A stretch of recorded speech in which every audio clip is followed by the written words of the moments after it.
Na Argentina, enquanto o campeonato não volta, o Boca Juniors jogou amistoso contra o Aldosiva em Mar del Plata. Perdeu por 3-1, mas pior que o resultado foram as críticas em cima do jovem goleiro Axel Werner. O jovem de 20 anos, que pertence ao Atlético de Madrid, mas está emprestado ao Boca, errou feio no chutão do adversário.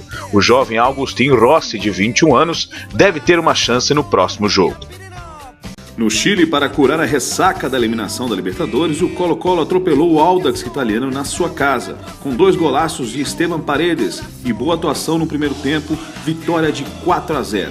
A Universidade do Chile ganhou apertado por 1-0 com gol contra do goleiro Luiz Marín, do Deportes Temuco, clube que tem como presidente o ídolo da Laú, Marcelo Salas.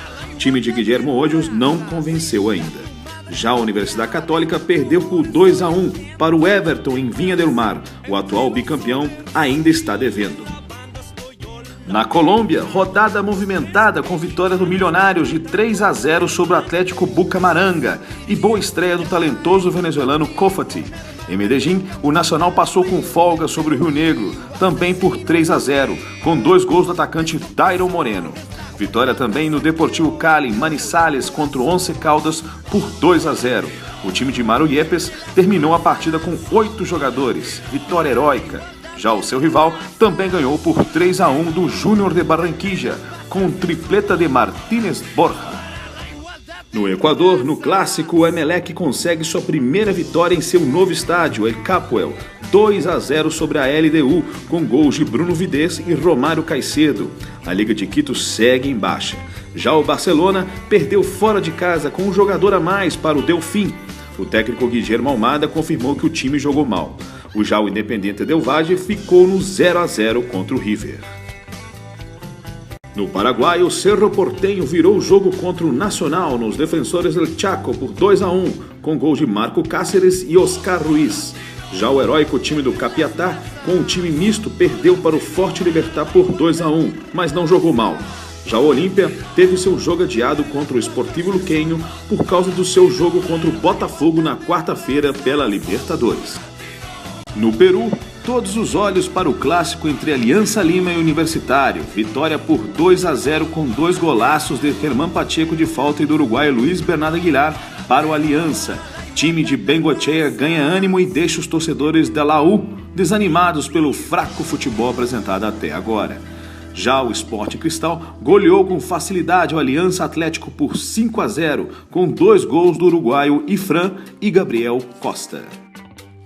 Na Bolívia, o Bolívar segue comandando e destruindo os adversários. Desta vez foi o Real Potosí, 4-0. Seguem com 3 vitórias em 3 jogos. Já o seu rival, The Strongest, venceu no sufoco o Nacional Potosí por 3-2 e quase tomou o empate no final da partida. Destaque também para a vitória do Jorge Wilstermann sobre o time do Sport Boys, que estava invicto, por 3-1. No Uruguai, o Nacional ganhou de virada do Danúbio em casa, graças à grande atuação mais uma vez de Kevin Ramírez e 2 gols do estreante Rodrigo Aguirre, por 2-1. Já na estreia de Christian Ceboja Rodrigues pelo Peñarol, empate de 0-0 contra o Liverpool, com boa atuação do meia de 31 anos. Resta saber quem sai para a entrada de Ceboja. Conheça agora os adversários dos brasileiros na terceira fase da Copa Libertadores. São os paraguaios do Deportivo Capiatá e o todo-poderoso Olímpia. O surpreendente Deportivo Capiatá joga num 3-5-2 e tem como destaque o experiente atacante Toto Gamarra e o meia Ledesma, que jogou muito tempo no futebol argentino. Comandado pelo ex-volante Diego Gavilán, ex-Newcastle, Inter de Porto Alegre, entre outros, não contará com Hugo Luzarte, por lesão, e Cristian Martínez, que levou o 3º amarelo. Bonet joga no seu lugar. O Deportivo Capiatá é um time novo, foi fundado em 2008. Um ano depois construiu seu próprio estádio para 15 mil lugares. Depois de 4 anos, conseguiu subir para a primeira divisão do futebol paraguaio. Com sua ascensão, tornou-se a 7ª instituição procedente diretamente das ligas regionais do interior do país. Em seu primeiro ano, 5º lugar, o que garantiu uma vaga para a Copa Sul-Americana de 2014. E aí, depois de eliminar de forma surpreendente o Danúbio do Uruguai e o Caracas da Venezuela, enfrentou o poderoso Boca Juniors. Venceu em plena La Bombonera por 1-0, com gol de Lisandro Magalhães. Mas na volta, o Boca ganhou pelo mesmo placar e venceu nos pênaltis.